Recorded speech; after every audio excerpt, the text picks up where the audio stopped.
Bonjour à tous, c'est Anne-Sophie.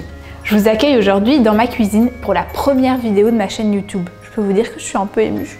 Pour cette première recette, j'ai choisi une bûche de Noël saveur vanille. Je me suis inspirée du livre de Felder, Bûche, que j'ai adoré. Ça peut sembler un peu difficile au premier abord, mais pas de panique. Avec un peu d'organisation et mes trucs et astuces, vous devriez y arriver très bien. Cette bûche est composée d'un palais vanille, d'une mousse vanille, d'une couche croustillante pralinée, d'une dacquoise et d'un glaçage miroir.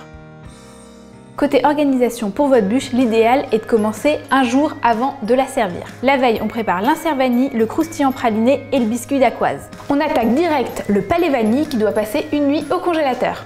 Je commence par faire tremper la gélatine dans de l'eau froide et je vais réaliser une crème anglaise. Alors pour réaliser ma crème anglaise, je bats mes jaunes avec du sucre directement dans la casserole. Je verse ensuite la crème ou le lait, ça dépend de ce qu'on met dans sa crème anglaise, tout en fouettant. Et j'ajoute enfin la gousse de vanille grattée ainsi que les grains. Je fais ensuite chauffer tout ça à feu doux jusqu'à 83 degrés. Et ça, c'est mon truc pour bien réussir la crème anglaise. Il n'y a plus d'histoire de transvasement de lait chaud, d'œufs et tout ça, le truc qui te fait rater ta crème anglaise à tous les coups. Chauffe tous les ingrédients d'un coup. Mes deux autres trucs anti-ratage pour la crème anglaise, c'est de mettre mon thermomètre à 79 degrés parce qu'ensuite ça continue à chauffer dans la casserole, donc on atteint très vite les 83 degrés, et de préparer un récipient avec une petite passoire par-dessus au cas où on aurait un tout petit peu trop chauffé la crème anglaise. J'ajoute ensuite la gélatine essorée et je viens la dissoudre dans la crème anglaise. Je laisse refroidir mon crémeux et une fois qu'il est tiède, je viens le verser dans ma gouttière à insert. Je peux ajouter une petite feuille de rhodoïde que j'ai coupée à la taille du moule et qui va m'aider à démouler l'insert. Et c'est parti pour 12 heures au congélateur. On va ensuite se lancer dans les différents biscuits. Mais avant ça, il faut que je vous parle du carton or. Le carton or, c'est ce qui va vous servir à faire une semelle pour la bûche et ça va vous servir à la découpe de tous les éléments de la bûche. J'ai donc découpé un carton or de la taille exacte de mon moule à bûche. Pendant que notre insert prend au congélateur, on attaque la dacquoise. La dacquoise, c'est hyper simple, on bat des blancs en neige en y ajoutant un petit peu de sucre. Pendant qu'on monte les blancs en neige, on tamise du sucre glace et de la poudre d'amande. Quand les blancs sont bien fermes, je vais délicatement incorporer ma poudre d'amande et mon sucre glace. J'étale ensuite la pâte à biscuits sur une surface un peu plus grande que mon carton or. Je lisse avec une spatule fine pour avoir la même épaisseur partout. Je vérifie bien que ça passe avant d'enfourner pour 20 minutes à 170 degrés. Côté biscuit, on est bon, c'est bien doré. On attaque ensuite le croustillant praliné. Cette couche bien croustillante est composée de chocolat au lait praliné ainsi que de biscuits écrasés, des crêpes dentelles et des palais bretons. Je commence par faire fondre mon chocolat au lait praliné au micro-ondes à maximum 500 watts en mélangeant régulièrement. Je réduis ensuite mes biscuits en miettes à l'aide d'un pilon. Je commence par les sabler, là j'ai utilisé des palais bretons. Et j'ajoute ensuite les crêpes dentelles. Je verse mes biscuits émiettés dans le chocolat praliné fondu. On étale ensuite cette pâte très finement entre deux feuilles de papier cuisson ou encore mieux, deux feuilles d'Itar que vous trouverez dans des magasins spécialisés.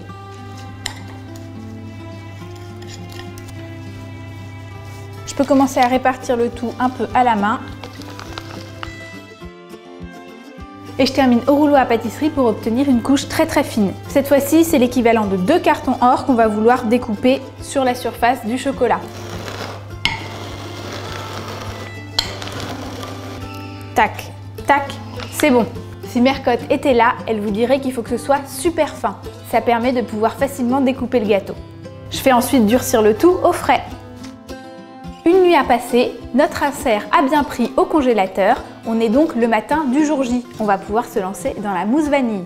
Une fois qu'on aura réalisé le montage, on aura ainsi 12 heures pour que la bûche puisse prendre au congélateur. Comme pour le crème vanille, on fait à nouveau une crème anglaise, mais cette fois-ci avec du lait. On mélange les jaunes et le sucre et on porte le tout à 83 degrés, sans oublier bien sûr une demi-gousse de vanille. Une fois que la crème anglaise est prête, on y ajoute la gélatine essorée et on laisse le tout refroidir. Je monte ma crème entière en chantilly. L'idéal c'est qu'elle soit bien froide, vous pouvez même mettre la crème et le bol du saladier au frais pour être sûr qu'elle monte bien. Il faut bien que la crème soit mousseuse, c'est-à-dire qu'elle soit bien ferme mais pas non plus trop ferme, sinon on ne pourra pas la mélanger à la crème anglaise. Une fois que ma crème est bien mousseuse, je la réserve au frais, le temps de préparer tous les autres éléments du montage. Je sors mon moule à bûche, là c'est une gouttière en plastique, dans lequel j'ai ajouté une feuille de rhodoïde que j'ai coupée exactement à la largeur de la bûche. Ça va permettre de démouler plus facilement et d'avoir une surface bien lisse. C'est pas obligatoire mais franchement ça aide. Je vais ensuite découper les différents biscuits à la bonne taille. Je prends ma dacquoise amande, je la retourne sur une planche et je viens délicatement décoller la toile silicone ou le papier cuisson. J'attrape mon fameux carton or, je viens le poser sur le biscuit et je découpe un rectangle d'environ 5 mm de moins que le carton or. J'utilise mon carton or comme guide en le décalant donc de 5 mm.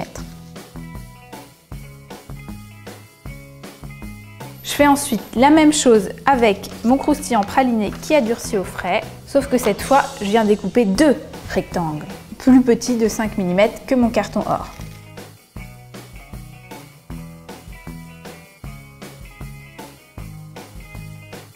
Quand tous les éléments du montage sont prêts, je vais pouvoir mélanger ma crème mousseuse à ma crème anglaise. Je verse un petit peu de crème anglaise et je la mélange délicatement à la mousse. Et j'ajoute ainsi la crème anglaise petit à petit jusqu'à ce qu'elle soit totalement incorporée. Et c'est parti pour l'étape clé du montage. On commence par verser un peu de mousse dans le fond du moule. On étale bien à la spatule et on va aller chercher notre insert au congélateur. Je démoule mon insert, si besoin je peux mettre un petit peu d'eau chaude pour aider à démouler. Normalement ça vient tout seul avec le rhodoïde. J'enlève mon rhodoïde et comme c'est bien congelé, normalement c'est assez facile à manipuler. Et je viens tout de suite poser mon insert par-dessus la mousse. Je le pose délicatement bien au centre. Je recoule ensuite un peu de mousse par-dessus.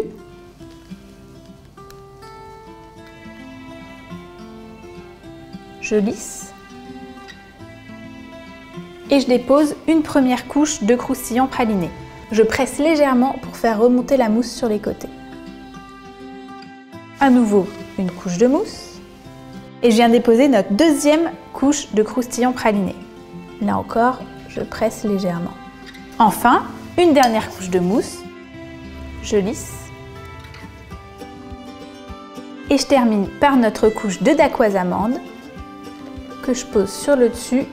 Là encore, je fais vraiment bien attention à presser pour que la mousse remonte sur les côtés et que ce soit bien lisse jusqu'en bas. Et c'est parti pour une nuit au congélateur. Après une nuit au congélateur, la bûche est prête à être démoulée. Pour le démoulage, on peut tirer sur le rhodoïde et si ça vient pas facilement, on peut passer le moule quelques secondes sous l'eau chaude. Et là, c'est toujours le suspense. Est-ce que ça va marcher ou pas? Et ça a l'air de venir pas mal. Je prends mon fameux petit carton or que je viens poser sous la bûche. Et j'ai plus qu'à tirer le rhodoïde. Ça m'a l'air pas mal du tout. Je remets ma bûche au congélateur, le temps de réaliser le glaçage miroir. Pour réaliser un beau glaçage miroir, on commence par faire tremper la gélatine dans de l'eau froide.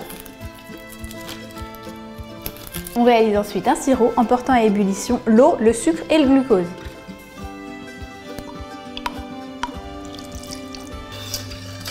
On arrête dès que c'est à ébullition et qu'on voit que le sucre est bien dissous. Hors du feu, on ajoute le lait concentré et on ajoute ensuite la gélatine bien essorée. Ce qui est très important quand on réalise un glaçage miroir, c'est de ne surtout pas utiliser un fouet qui pourrait incorporer des bulles d'air. On utilise une spatule et on mélange le moins possible. J'ajoute ensuite du chocolat blanc, c'est encore mieux s'il est en petits palets, sinon vous le coupez en morceaux. Le problème des glaçages miroirs avec du chocolat blanc, c'est qu'ils ont une teinte naturellement beige jaune. Nous, on voudrait un glaçage bien blanc, on va donc ajouter de l'oxyde de titane, c'est un colorant blanc. Pour ça, on en met une bonne pincée dans un ramequin et je vais venir ajouter un peu de glaçage pour le dissoudre avant de l'ajouter au glaçage principal. Une fois bien dilué, je peux l'ajouter au glaçage. La magie va opérer et mon glaçage va devenir blanc. Comme neige.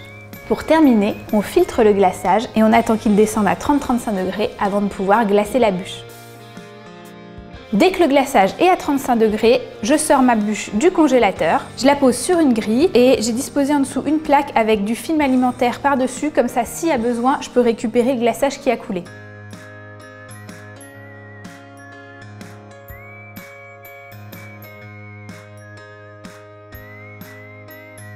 Une fois qu'on a bien laissé couler le glaçage, on va pouvoir transvaser notre bûche sur son plat de service. Si jamais vous avez un peu trop tardé, comme moi, vous pouvez utiliser la lame d'un couteau pour venir couper les gouttes afin de pouvoir déplacer la bûche sans encombre.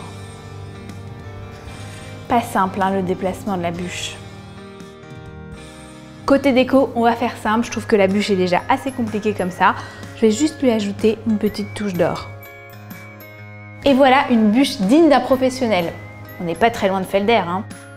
Ça vous a donné envie de vous lancer? Cette année, c'est vous qui faites la bûche? Si oui, abonnez-vous à ma chaîne, likez la vidéo et taguez-moi sur vos photos Insta pour que je puisse admirer vos œuvres. Et surtout, joyeux Noël!